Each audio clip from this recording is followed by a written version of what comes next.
ओम भगवते वासुदेवाय।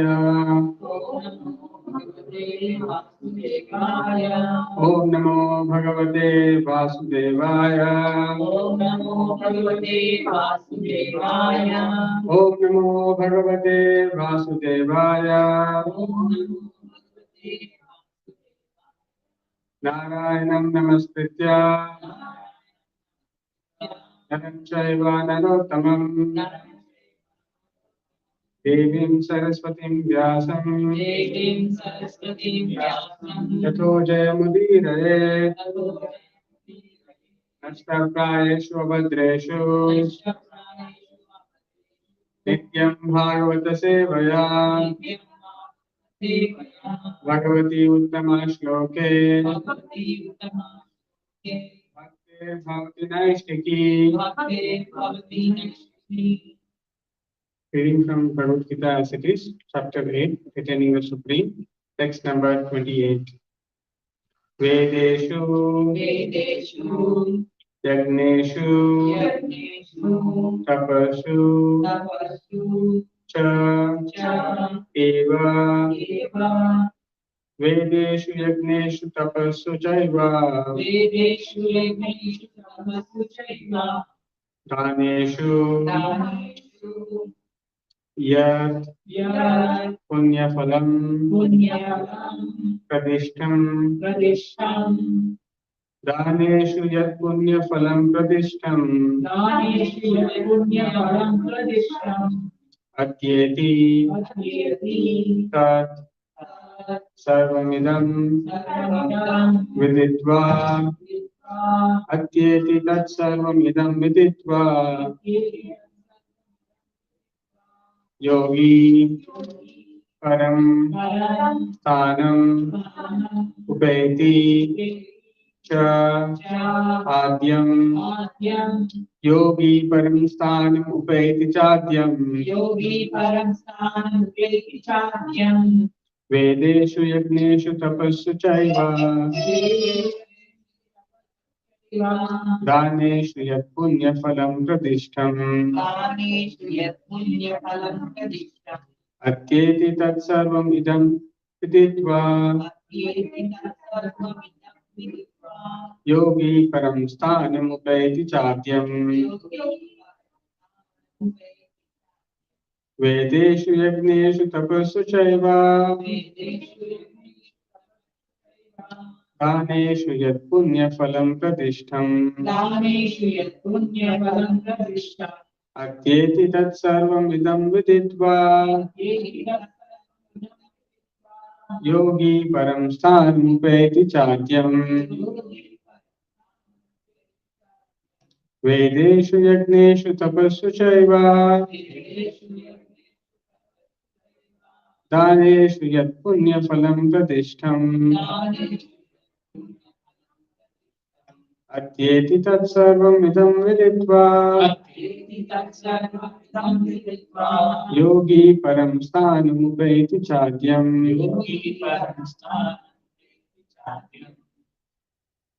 Vedeshu Yagneshu Tapassu Chaiva Vedeshu Yagneshu Tapassu Chaiva Daneshu Yat Punyam Phalam Pradishtam Daneshu Yat Punyafalam Pradishtam Atyeti Tat Sarvamidam Viditva Atyeti Tat Sarvamidam Viditva Yogi Param Sthanam Upeti Chadyam Yogi Param Sthanam Upeti Chadyam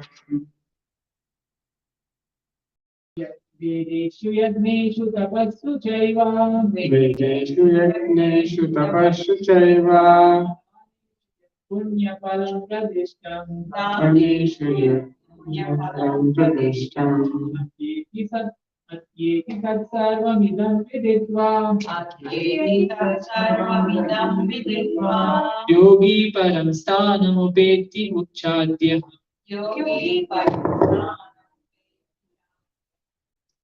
वेदेषु यज्ञेषु तपस्सु चैव वेदेषु यज्ञेषु तपस्सु चैव दानेषु यत् पुण्यफलं प्रतिष्ठाम् दानेषु यत् पुण्यफलं प्रतिष्ठम् अत्येति तत्सर्वमिदं विदित्वा अत्येति तत्सर्वम् इदं विदित्वा योगी परं स्थानमुपैति चाद्यम् योगी परं स्थानमुपैति चाद्यम् वेदेषु यज्ञेषु तपस्सु चैव वेदेषु यज्ञेषु तपस्सु चैव दानेषु यत्पुण्यफलं प्रदिष्टम् दानेषु यत् पुण्यफलं प्रतिष्ठम् अत्येति तत्सर्वमिदं विदित्वा अत्येति तत्सर्वमिदं विदित्वा योगी परं स्थानमुपैति चाद्यम् योगी परं स्थानमुपैति चाद्यम्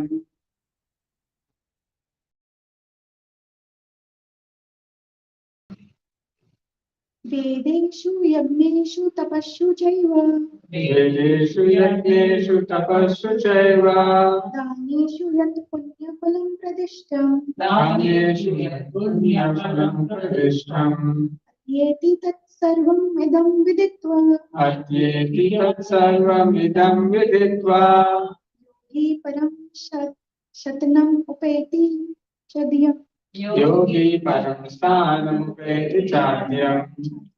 What were meaning? Vedeshu, in the study of the Vedas. Yagneshu, in the performances of yagna. The performance of the yajna, Sacrifice. sacrifice, tapasu, Undergoing different types of austerities. undergoing different types of austerities. Cha, also. Eva, certainly. Daneshu, in giving charities. Charity. Yat, that which. Punyaphalam, result of pious work. Pradishtam, directed. Atyeti, surpasses. Tat, all those. Sarvamidam, all those described above. Viditva, knowing. Yogi, the devotee. Param, supreme. Sthanam, abode. Upayati, achieved peace. Cha, also. Adyam, original. Translation purport by His Divine Grace A.C. Bhaktivedanta Swami Srila Prabhupada. Translation.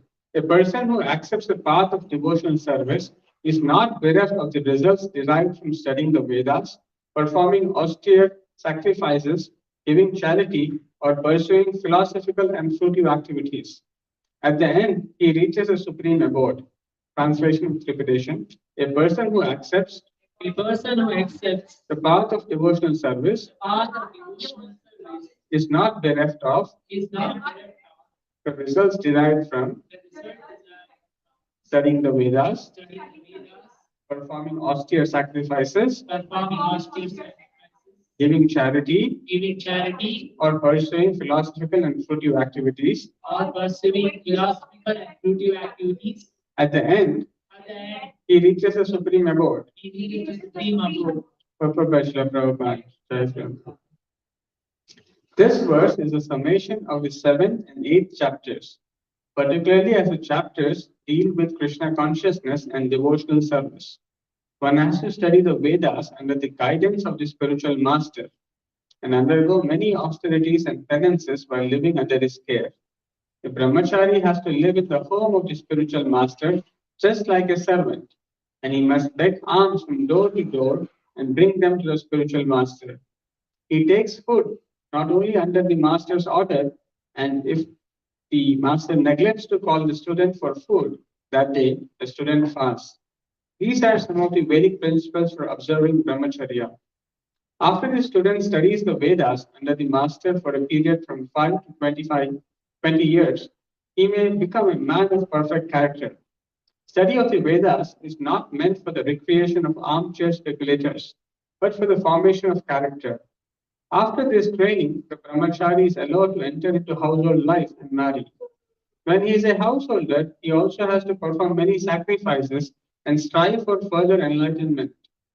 Then, after retiring from household life, upon accepting the order of Vanaprastha, he undergoes severe penances, such as living in forests, wrestling with tree bark, not shaving, etc. By carrying out the orders of Brahmachari, householder, Vanaprastha, and finally sannyasa, one becomes elevated to the perfectional stage of life. Some are then elevated to the heavenly kingdoms, and when they become even more advanced, they are liberated in the spiritual sky, either in the impersonal Brahma Jyoti or in the Vaikuntha planets or Krishna Loka. This is the path outlined by Vedic literatures. The beauty of Krishna consciousness, however, is that by one stroke, by engaging in devotional service, one can surpass all rituals of the different orders of life. One should try to understand the seventh and eighth chapters of the Gita not by scholarship or mental speculation, but by hearing them in association with pure devotees. Chapters 6 through 12 are the essence of the Gita. If one is fortunate to understand the Gita, especially these middle six chapters, in the association of devotees, then his life at once becomes glorified beyond all penances, sacrifices, charities, speculations, etc. One should hear the Gita from the devotee because at the beginning of the fourth chapter, it is stated that the Gita can only be perfectly understood by devotees. Hearing the Gita from devotees, not from mental speculators, is called faith.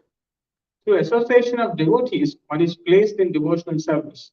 And by this service, Krishna's activities, form, pastimes, name, etc., become clear, and all misgivings are dispelled.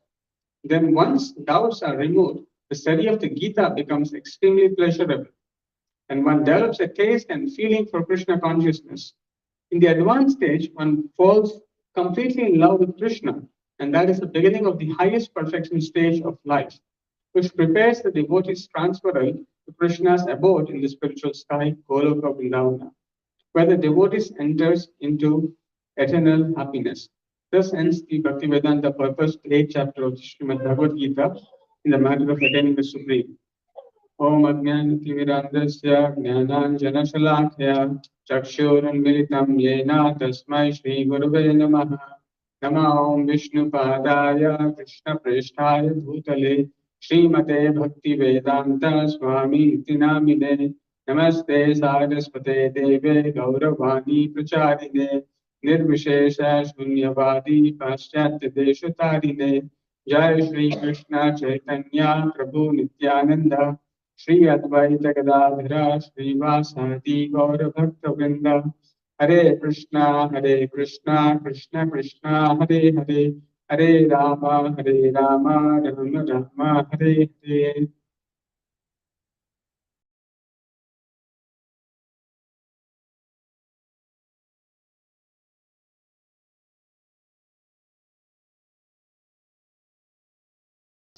So this verse forms the conclusion of the chapter 8, attaining the Supreme. So as we briefly saw, in fact, I think it has been a couple of weeks since we actually saw the Bhagavad Gita verse, because we had festival of Gaur Purnima, and before that, Suvekta Narasimha Prabhu was here. So we didn't really see the Bhagavad Gita for some time. So let us briefly summarize, let us go through the summary of this entire chapter and the various sections of this chapter. So this chapter begins with Arjuna's questions. He asks various questions about what is Brahman, what is Karma, what is Adhyatma, what is Adhyagna, and so on and so forth. And then Lord Krishna answers in the subsequent verses answers to these questions asked by Arjuna. Then later on, to the last question that is asked by Arjuna, Lord explains in verses from 8.5 to 8.8 that how by remembering the Supreme Lord, Sri Krishna at the time of death, one can go back to the spiritual abode. And then Lord also explains that how is that remembrance possible? So in verses 9 to 13, what are the different ways, how one should engage one's life, the different methods by which one can remember the Lord. In verses 14 to 16, it is mentioned that for pure devotees or the devotees of the Lord, Krishna is easy to obtain. Then in the section verses 17 to 22, there is description of the spiritual and the material worlds and the comparison between both of them. And towards the end of the section, there is glorification of the supreme abode, the spiritual abode, and how that is always eternal, and that the glories, the opulence of the spiritual world is as good as the opulence of the Supreme Lord. There is no difference. And how attaining that supreme spiritual abode is the ultimate goal of one's life, and the significance of how going back to that spiritual world, one never returns back to this material world. Then, in this last section of the chapter, we have been seeing how passing away from the world at different times lead to different results. So, someone who's passing at the right time goes to the spiritual world. Someone who doesn't pass at the right time, especially the yogis, the jnanis, they again go to heavenly planets and come back to the material world.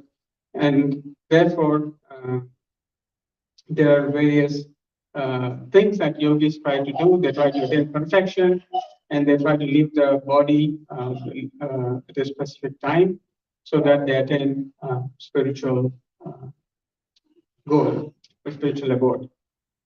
So, having said that, the Lord is concluding this chapter that while there are different paths by which normal people or the yogis or the jnanis leave their body, the devotees are not bewildered by these changes.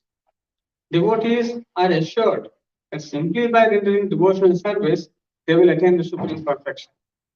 So therefore, the devotees are not worried what time of the year I'm going to pass, what time of the day I'm going to pass. They're not worried about their own death, but rather they are fixed in devotional service. And that's what is being said in the last verse, where that the devotees of the Lord, Yoga Yukta Bhavachuna. The Lord is saying in the last verse, Tasmat Sarveshu Kaleshu Yoga Yukto Bhavachuna. You do not worry about the circumstantial changes or circumstantial situations which will make one leave the body.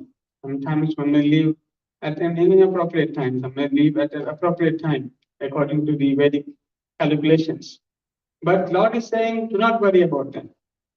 So basically, in the last few verses, the Lord is describing the passing away of an individual with respect to the Vedic understanding. So in the Upanishads and the Vedas, these descriptions about the various times at which one leaves the body is specified, especially Chandogya Upanishad. So now Lord is saying, you don't have to worry about all of them. You just be fixed, Tasma Sarveshu Kaleshu, Yoga Yukto Bhavachuna. So just be fixed in devotion. So one may question then that, okay, if I'm fixed in devotion, what about the teachings of the Vedas? What about the other aspects of principles which are mentioned in Vedic literatures? So Lord is also clarifying, someone may have a doubt, okay, I agree that devotion is fine, but what about other things? Shouldn't I do other things? So Lord is explaining that in this verse by saying, Vedeshu Yagneshu Tapassu Chaiva Daneshu. So the Lord here is comparing four things to devotional service. So here the first comparison is that of Vedeshu. So in the study of the Vedas, so there are different people who engage in studying the Vedas, and there are other people who perform various kinds of sacrifices, yagneshu. Then there are some people who practice austerities, different kinds of tapasya, and that is being described here as tapashu. And then there are also people who give great charities, daneshu. So there are different kinds of people who engage in one or more of these activities because they think by doing this, there is some benefit that is known as punya phalam. So there is the understanding by doing all these activities, there is a higher gain. So many people engage in these activities. Now, Lord is saying that although these all are there, these all different methods of yajna, studying Vedas, tapasya, or dana, performing all these things may exist, but they all may give some punya phala, they all may give some benefit. But the benefit that is obtained from performing devotional service is far more higher. And in fact, all the benefits that are received by these different practices of following, studying the Vedas, yajna, tapasya, all of them are included in devotional service. So Prabhupada writes in the purport, in the translation, if a person who accepts the path of devotional service is not bereft of the results derived from studying the Vedas, performing austere sacrifices, giving charity, or pursuing philosophical and fruitive activities. So one should not have any doubt in one's mind. So Lord is clarifying that you don't have to have any doubt that all the benefits which are received by these different methods are already obtained by a person, by a devotee who is practicing devotional life. So this is another very significant point that the Lord is in comparison mentioning that devotional service is the highest. And why is it so highest? Because not only you get all the benefits that you receive by performing these activities, but also you get one more benefit which is not obtained by other methods for sure. And that method, that benefit, Lord is saying here, is yogi param sthanam upayati chadyam. So the yogi, because of doing devotional service, he attains the supreme abode, param sthanam. So only a devotee can achieve complete peace and actually attain the supreme spiritual abode. For all others, there is no guarantee that they will actually attain the supreme abode. So attaining the Lord's abode is only reserved for his devotees. And by other methods, although there is a technical possibility, but not necessary that they actually end up in the supreme abode. That is because it is not necessary by studying Vedas, or everyone will understand that Krishna is the supreme personality of Godhead. Although the Vedas do describe Krishna as the supreme personality of Godhead, it is not necessary because it is so hidden. There is so much amount of knowledge which is present in Vedas, it is easy to be lost in the different branches of knowledge, in different aspects of elevation that the Vedas talk about. They can miss out seeing Lord Krishna. Not only they can miss out seeing Lord Krishna, they can also miss out seeing that rendering devotional service to the Lord is their highest activity. So therefore, it is said in Brahma Samhita, Vedeshu Durlavam Adurlavam Atma Bhakto. So in Brahma Samhita, it is said, Advaitam Achyutam Anadam Anantarupam Adyam Purana Purusham Nava Yauvanam Cha Vedeshu Durlavam Adurlavam Atma Bhakto. So it is said that he is inaccessible to the Vedas, but only obtainable by pure unalloyed devotion to the soul. So, although one may be studying Vedas, but without studying it in a proper guidance by a pure devotee, it is easy to miss the Supreme Lord. So, despite studying Vedas, it is possible that one can miss this most important point. Because it is the Vedas do not directly describe the transcendental world. They do not directly describe the Supreme Lord. So they take one through various levels of understanding before they actually reach to this understanding of the Supreme Lord, His abode, and devotional service. But simply by rendering unalloyed devotional service, one can easily get access to understanding the Supreme Lord. So that is first point, that despite studying Vedas, it is possible that one does not reach to understand the Supreme Personality of Godhead. And in the purport, Prabhupada is also saying how one should study Vedas. So sometimes people think it is okay, I can access some of the books and I can study the books and then I can become a scholar of the Vedas and I can attain the perfection. No, Prabhupada is mentioning how one should study Vedas. The first and foremost principle in order to study the Vedas is that one must study under the guidance of a spiritual master. So it is very difficult to find someone in this age who's actually well versed with all the Vedas. First of all, it is very difficult to find where the Vedas are, and then to understand all the vast literatures of the Vedas, and then find someone who is able to explain that to others is very hard to find.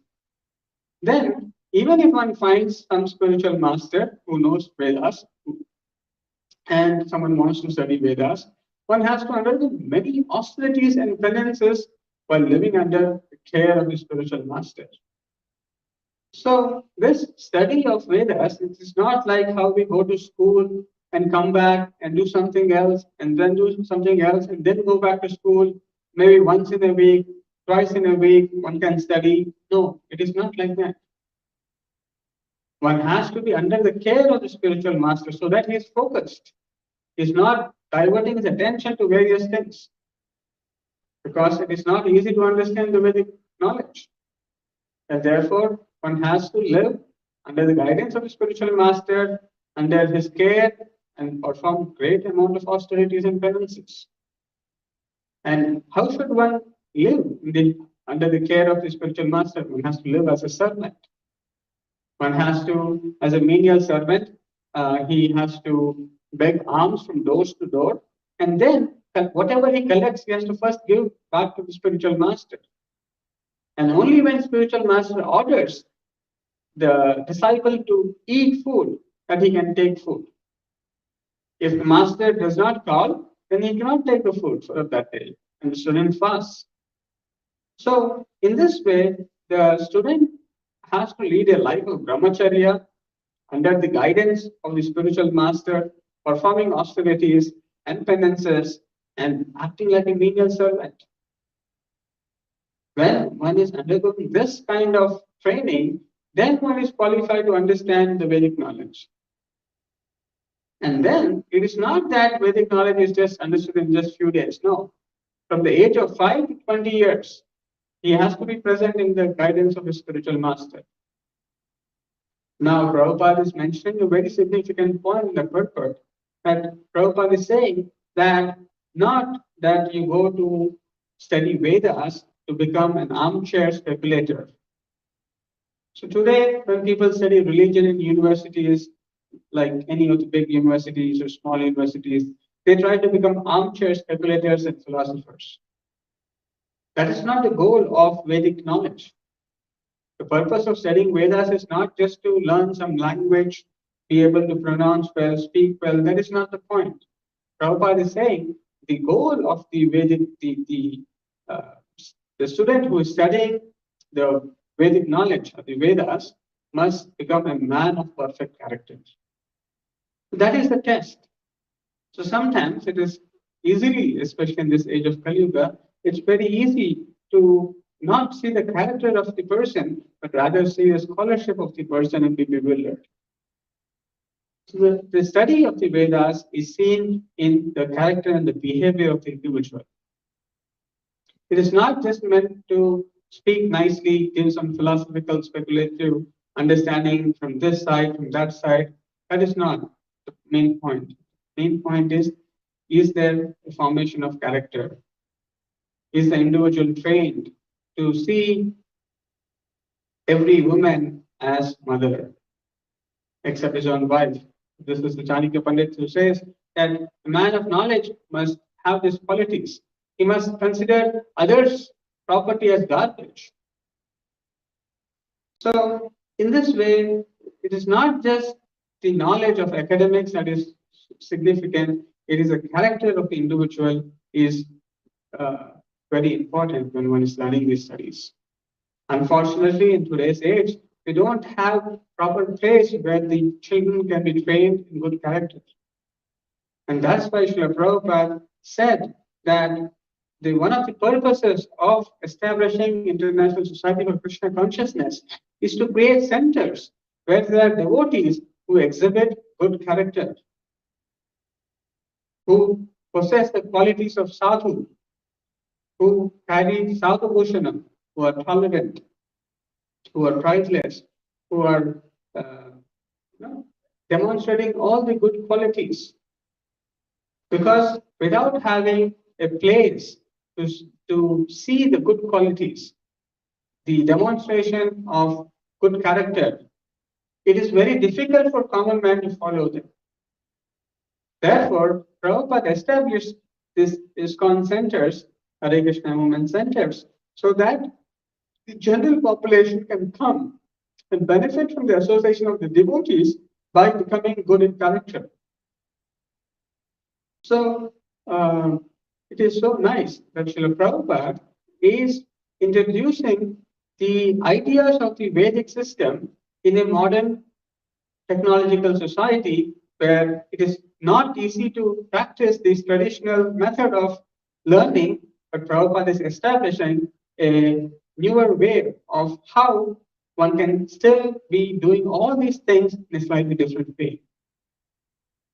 So, so Prabhupada, therefore, is extremely genius, for he is able to reintroduce, in fact, the principles of the Vedic living in this modern age. So Prabhupada is further explaining the purport that as one becomes good in character after this training that he undergoes in the care of the spiritual master, one is allowed to get married. So it is not that anyone without any training in responsibility and character one would marry. No. Today we find a lot of trouble in marriages because there is no training, there is no formation of character, and there is no guidance, there is no understanding of the duties of a householder. And because of lack of understanding of the duties and the responsibilities and the training that is necessary to execute these things, there is so much of turmoil even in the family life. And therefore, one must recognize the problem in the family life is coming because there is some things which are happening in the past, in the background. That is, there is no training, there is no formation of character, there is no knowledge of the root duties and responsibilities. And therefore, everyone is acting whimsically. For the husband and the wife, they act whimsically, they don't understand the responsibilities and duties, and therefore chaotic condition in family life. And the same thing is continuing that their children are also put in the similar condition of chaos, not understanding what is the goal of growing up children, and neither children are trained in any character building. And everyone is interested in training the children, computers, programming, and so on and so forth. Then their life also continues the same way, chaotic. But it is said that a brahmachari, when he becomes a householder, is already trained in the various duties. He further understands that this household life is only a concession for regulative indulgence, not it is to unregulated indulgence. Further, the trained brahmachari also understands that the household life is meant to further progress in spiritual life, not to remain stagnant or go down. No. The householder life is another phase of life where he further advances in spiritual life. And he also understands to perform various sacrifices and make charity. In the Vedic system, the householders play an important role, for they offer charity to Vanaprastha, Sannyasa, and Brahmachari. And therefore, they have a great role that they have this duty to perform charity. They have to perform various sacrifices.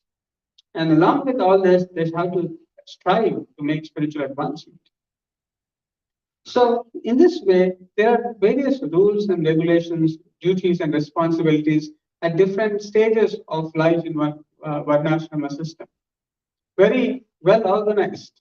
If one is able to carry this systematically, just like from Grihastha ashrama, when one goes to Vanaprastha ashrama, then one has to take further more austerities and penances. One has to gradually dissociate, detach from the family life, go to pilgrimage places, and go to the forest and live a very simple life. Prabhupada mentioned the purport dressing with tree bark, not shaving, etc. So, in this way, when one is following the regulatory principles of Varnashrama system as described in the Vedic literatures, then one gradually becomes elevated. Because as long as one is attached to this material world, one cannot go back to the spiritual world.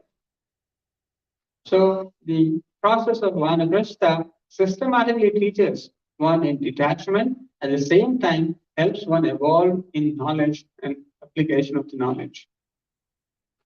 But because there is some amount of freedom, it is possible that everyone may not attain perfection. Some may go to heavenly kingdom, someone may attain impersonal Brahmajyoti, or some may go to the Vaikuntha planets, and even few can go to Krishna Loka. It is not that one cannot attain the highest perfection, but it is just that it is very much possible that in the process of going through all this, one may lose out the ultimate purpose, the ultimate goal. And therefore, Prabhupada is immediately saying how devotional service is superior to all of them. As we saw even in the recent Sri Gaura Purnima lectures, the conversation between Ramananda Raya and Lord Chaitanya Mahaprabhu, where Ramananda Raya explains to Lord Chaitanya Mahaprabhu what is the highest goal of life and how is it that achieved. So he begins with explaining the Vanaprastha ashrama and other verses from Bhagavad Gita. But only in the end, that hearing from the pure devotee of the Lord, by submitting and by surrendering and hearing attentively to the pure devotee of the Lord, and giving up all kinds of speculative methods, that one can attain highest perfection, even if one remains in one's own ashrama. In whatever position one is, one can stay and remain in that position. But if one practices this principle of hearing from a pure devotee of the Lord, then all perfection is possible. The same thing here is being said, that the beauty of Krishna consciousness, however, is that by one stroke, by engaging in devotional service, one can surpass all rituals of different orders of life. So this is a very significant point. So in this age of Kali Yuga, which is characterized by short lives, short memory, a lot of disturbances, and a lot of different kinds of troubles for spiritual advancement. Things are not as favorable as before. There is different kinds of disturbances in the society, in our minds, and so on and so forth. Therefore, the general process of gradually advancing in spiritual life in this different Vanaprastha ashramas is Varnashrama system, sorry, not Vanaprastha. Varnashrama system is gradual. And therefore, it is possible that although it is beneficial for a large amount of people to take to Krishna, make advancement in spiritual life, but it is still a gradual process. Therefore, the Acharyas, especially Lord Sri Chaitanya Mahaprabhu, recognizing this age of Kali Yuga, has recommended the shortest and the surest path of success. And the surest path to becoming Krishna conscious is by chanting and hearing. So this Shravanam and Kirtanam, the Bhagavata Viti, the process of becoming Krishna conscious, unlike in different ages, there are different processes which are recommended. For this age, simply by giving oral reception to the words of the pure devotee of the Lord. What happens when we give oral reception to the words of the pure devotee of the Lord is very important. And what happens when we hear Srimad Bhagavatam or the Bhagavad Gita or the Sri Chaitanya Charitamrita is that our minds are usually occupied with this gross 24 elements or the 24 elements of this material existence. And we can grapple only things in our experience of this material manifestation. And because we grapple with this experiences of this material manifestation, our subconsciousness and consciousness is filled with that, and our all activities are surrounded around that. But when we hear the transcendental words of the literatures from the pure devotee, then our consciousness rises above from this just mundane perception and experiences, and it gradually goes into the transcendental realm. So that is how we can surpass this mundane consciousness that one is always occupied with. By hearing and chanting, it transports us to that spiritual platform. It transports one to the transcendental realm. Therefore, the simple process, because chanting and hearing does not require any additional paraphernalia. It is easy, especially in Kali Yuga, by some fortune, we can say, the access to hear pure devotees' words are made more easily in the form of the different technological gadgets, which allow us to hear all the lectures of the pure devotee of the Lord, the audio books of the books written by Srila Prabhupada. So in this way, it becomes easier if we just absorb ourselves as much time as possible in hearing these words from the pure devotee of the Lord and chanting the holy names of the Lord. Simply by doing this, all the processes that one had to take otherwise, by practicing strict brahmacharya, living under the guidance of the spiritual master for many years, all those troublesome activities can be easily, the gain that is obtained from all those troubles taken can be easily attained by one who engages in Krishna consciousness. So in fact, this Krishna consciousness movement, as established by Srila Prabhupada and coming down from Sri Chaitanya Mahaprabhu, is a very, very special process. It's a very scientific process. And that is what is also mentioned in the authoritative scriptures. Actually, one may question that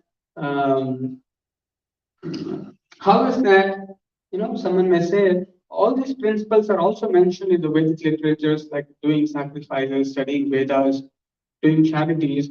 Then why is that one is recommending only Krishna consciousness? It is possible that why not we take to other aspects of spiritual life? They are also valuable. So especially when is referring to the spiritual subject matters, it is possible to find different kinds of instructions. And sometimes it can become difficult to understand, to prioritize which instruction to give priority and which instruction not to give the priority.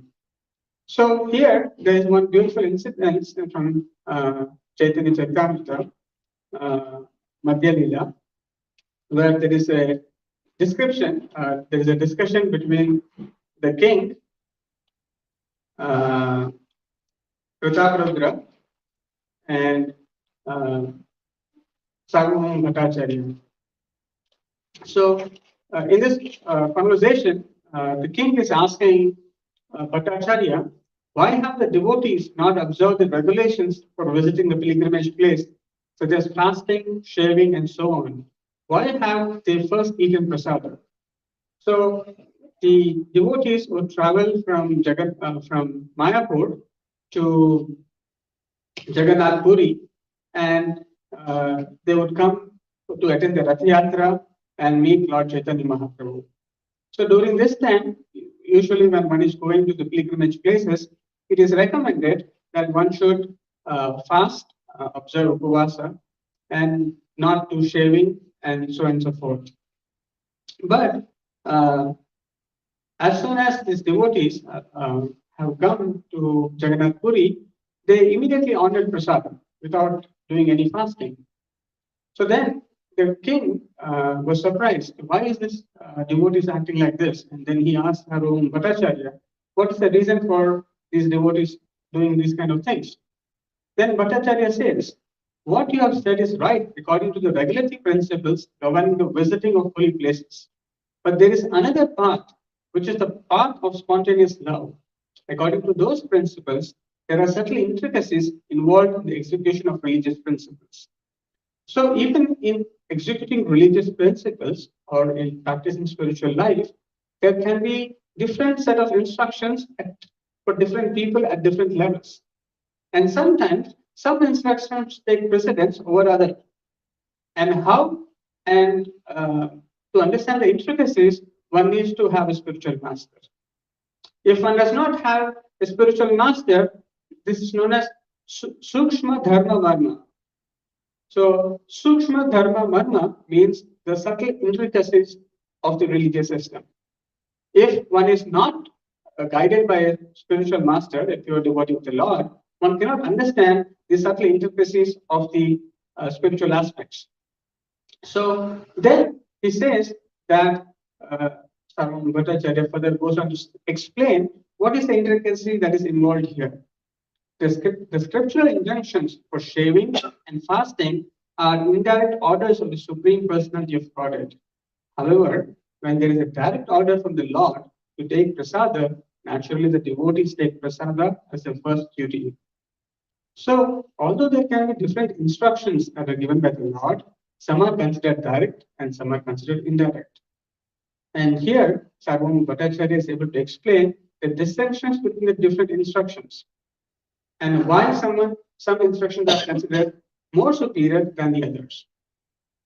So similarly, although there are so many instructions in the Vedic literature, Bhagavad Gita is the instructions given by the Lord directly to Arjuna. And therefore, they take even more precedence on all other instructions. So similarly, as we see here, that the devotees of Lord Chaitanya Mahaprabhu, as soon as the Lord offered prasada, they did not say that, oh, this is the Vedic instruction and I cannot take prasada. No. Because the Lord's instruction, the direct instruction, is much more important than any other instruction, they immediately took prasada. Similarly, when there is sometimes so-called conflict instructions which may appear from the mundane perspective, but when we see Bhagavad Gita, we can see the direct instructions of the Lord. And if the direct instruction of the Lord is present, then we don't have to worry about so-called indirect instructions of the Lord, which can be part of Vedas or which can be part of different scriptures and so on and so forth. Further, Sarvam Bhattacharya says, when Mahaprasada is not available, there must be fasting. But when the Supreme Personality of Godhead directly orders one to take prasada, neglecting certain opportunity is offensive. So again, these are, as I mentioned briefly, Sukshma Dharma Marma. So these intricacies of spiritual life are very, very difficult to understand. And therefore, Lord, in this chapter, in the 8th chapter, the last verse, Lord is trying to give that conclusive understanding that the performing of Vedas, Yajnas, Tapasya, Dana, all of them are good, but all the benefits that can be obtained by this, and even the higher benefit, can be obtained by rendering devotional service.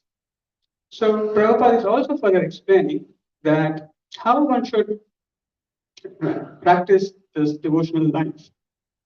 One important principle Prabhupada is emphasizing here for the practice of devotional life is hearing the Gita from devotees.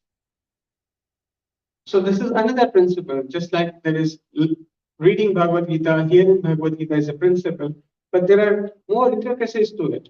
The more intricacies are that whom should you hear from? And here it has been said, one has to hear from a devotee and not from a mental speculator. Because the benefit, as it is mentioned here, punya phalam, the benefit that is to be obtained by doing any of these practices can be lost if it is not performed the right way. And the right way of how to practice devotional life and how to hear Gita, Prabhupada is mentioning by stating in the fourth chapter of Bhagavad Gita, it is stated that Gita can be only perfectly understood by devotees. So Prabhupada is referring here to the parampara system. So as we know, the Lord has spoken this knowledge to Sun God, Vivasvan, and Vivasvan spoke to Manu, and Manu spoke to Ikshava. So in this way, there has to be a parampara system. This knowledge cannot be manufactured. Therefore, one has to know that, am I receiving this knowledge in the parampara? If not, then the real benefit of the knowledge is lost. Therefore, even though there is so much of, sometimes this loud noise of Hinduism and so on and so forth, but the real Sanatana Dharma has to come in the disciplic succession. If it doesn't come in the disciplic succession, then the so-called description of we are doing this, we are doing that, is not bona fide. And therefore, the real benefit of practicing spiritual life or Sanatana Dharma is lost. Therefore, one has to be extremely careful that where am I hearing this knowledge from? And Prabhupada says, through association of devotees, one is placed in devotional service. So without hearing from a devotee, although one may read Bhagavad Gita, one will not take to devotional life. So this is a very significant point. Why it is so important to hear in the parampara system, in the association of devotees? Because if one does not hear in the association of devotees, in the parampara, the spirit of Bhagavad Gita, that is to render devotional service to the Lord, that is to surrender to the Supreme Lord, will not come. And therefore, one cannot understand Krishna's activities, Krishna's name, form, because one has not taken to devotional life. Krishna is only understood by devotional service.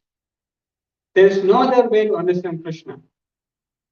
Therefore, by any other method, if one may approach even reading Bhagavad Gita, one will be lost and will not be able to obtain the real benefit that Bhagavad Gita is offering.